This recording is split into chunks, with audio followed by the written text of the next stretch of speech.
Welcome everyone to the game between Hans Niemann and Arjun Erigaisi as we stand on the eve of the Chennai Grandmasters where both of them will clash once again. Here's us visiting their encounter from the World Blitz Team Championships 2026 and look at Hans Niemann showing so much of excitement, discussing something with Arjun, Denis Lazavic, Nihal, and everyone. And game is about to begin. 3 minutes plus 2 seconds increment. E4, C5. We have the Sicilian. Knight F3, E6. And Hans goes for the open Sicilian. Knight takes D4. Knight C6 played. The Taimanov is on the board. Let's see what Hans does here. Knight C3 is the main move, but he pauses a bit. He's thinking about what he should do. He does play his knight to c3. Arjun plays the 4 knights variation with knight f6 and stopping bishop b4. Bishop comes out to e7. And now bishop to e3.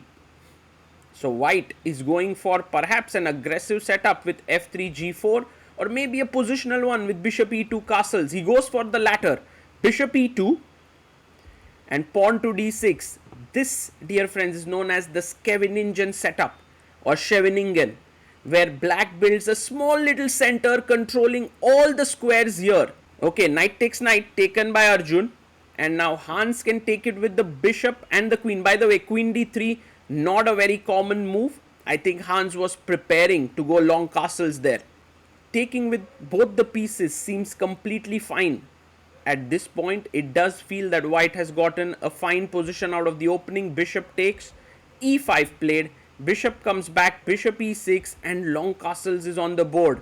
Rook c8, Arjun moving quickly, and Hans plays his pawn to f3. The moves that we spoke about, pushing the kingside pawns, could potentially happen. Now, for the time being, d5 is not possible. You have a lot of control as white. Black will be looking for that. He's going a6. He wants to play b5, b4, and Hans goes g4.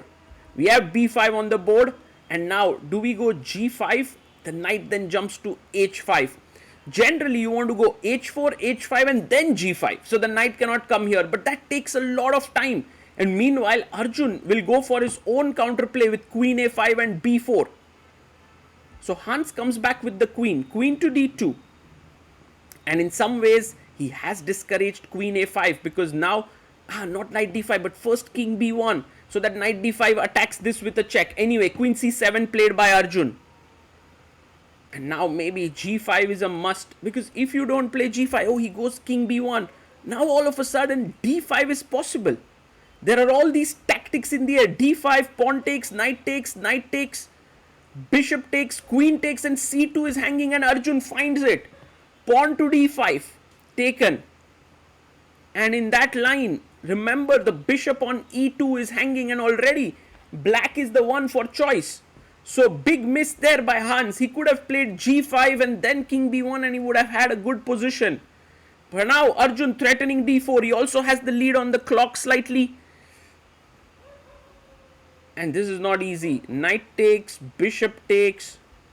Let's see what happens now. You can see Hans completely slowing down, very surprised at what has just transpired.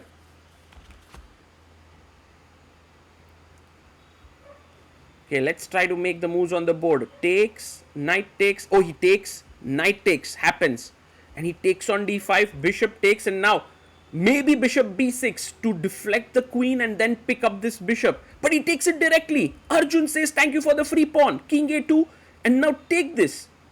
Well, that's the logical move. Yes, he takes on e2. Rook e1 played to attack the queen here. And now you can pick up another pawn. I don't know if it looks safe because you open up the h file. Or you can go for the queen trade with queen c4. I don't know what Arjun will choose. I think taking on h2 is a lot like what Arjun would do, and he takes it. Queen h2, the best move, never afraid, Arjun. And Hans now 2 pawns down. But such positions in blitz, difficult to convert. Queen h4 played. Now remember, if you take this pawn on e5, then e1 is hanging. You can't even take it for the time being. So bishop f2. The queen comes to h6, another excellent move. bringing the queen back into the game. Arjun is 2 pawns up now. Hans Niemann needs to find a way to create counterplay or else he's just lost. Rook d e2, attacking e5. f6 is not possible because there's a pin, but maybe there's bishop d6 defending the e5 pawn.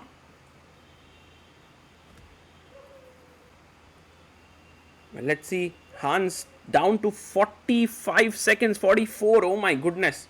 He's thinking a lot. He is 1 minute lower than Arjun. Rook d e2 played, attacking the e5 pawn. Bishop comes to f6, defending the pawn. And now, how does Hans create play? Maybe bg3 is the answer. He plays bg3. Now, wondering if the e5 pawn is lost. Yeah, this is going to be lost because it's attacked massively. 4 times it's attacked. Can I go queen h3 trying to attack here?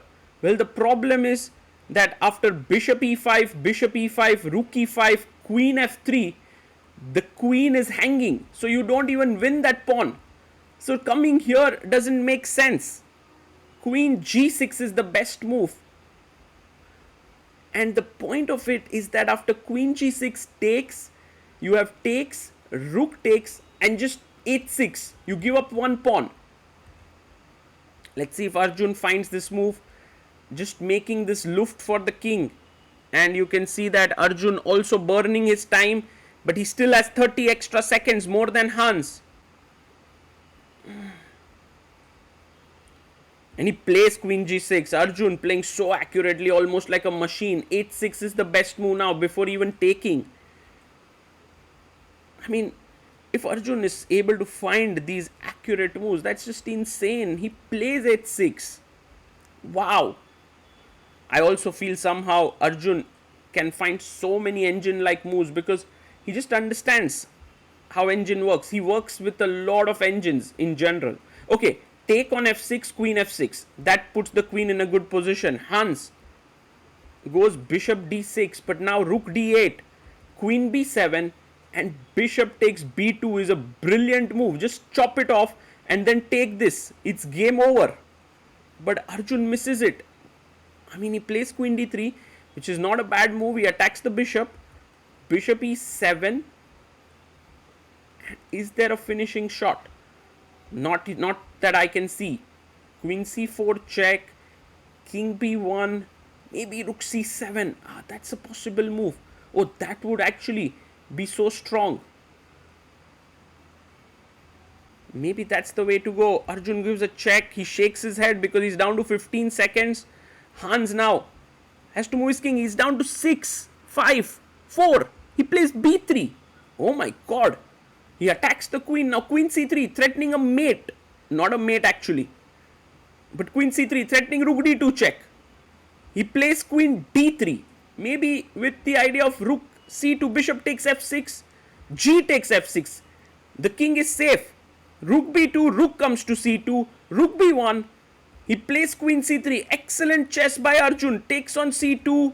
Rook b2 played. And now queen comes up to c3.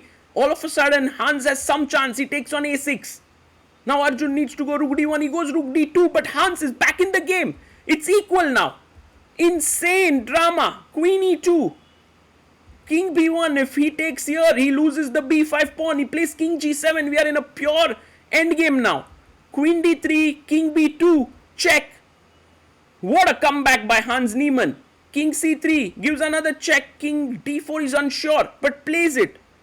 Queen check. King c5 gives up the pawn. b4, the b5 pawn is hanging. Queen comes to d3 and queen d5. What a big blunder. He goes into the queen endgame. But this is losing. So quickly played by Arjun. He's calculated that takes and the h5 pawn runs. That queen trade was not needed. Hans. King c5, he takes, f5, gives up a pawn, takes here, h5. And he's just so quick. Hans is calculating in the little time he has. He takes the pawn, h4. Is he in time to push his b pawn? b5, h2, b6, queens, f6 check. He takes the pawn, but it's a knight pawn. And a knight pawn is a win. What a win here! I hope you all know, and Hans resigns the game. Arjun Erigaisi scores a win. What a game that was! And just for all the people out here who do not know how a win with a queen versus knight pawn works, let me show it to you. But an exciting game there of chess. Arjun won, Dennis and Nihal drew, Alexei Sarana won, Dominguez and Abhimanyu drew, Dronawali and Zuzhiner drew, and last board was also a draw. So a draw is the result in the match. So the way to win in such positions is to bring the king in front of the pawn, and then you slowly bring your own king closer, king c8, and now once again give a check. If he goes here, give another check, force him to come closer, and then with this check once again the king goes here, and then you bring the king even closer. Here you can give a check, king b6 or king b8, let's say king b6, check, and then once king goes here you can simply go king here and you can stop the pawn. So just the fact that in the knight pawn there are no stalemate tricks, and you can force the king in front of the pawn, which is what you did here with a check, and then slowly bring your king closer, ensures that black manages to win such games.